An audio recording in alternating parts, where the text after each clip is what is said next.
অমলকান্তি আমার বন্ধু। স্কুলে আমরা একসঙ্গে পড়তাম। রোজ দেরি করে ক্লাসে আসতো। পড়া পারতো না।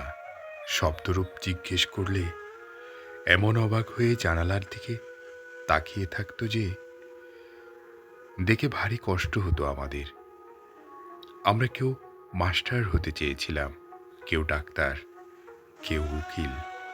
অমলকান্তি সেসব কিছুই হতে চায়নি। সে রোদ্দুর হতে চেয়েছিল।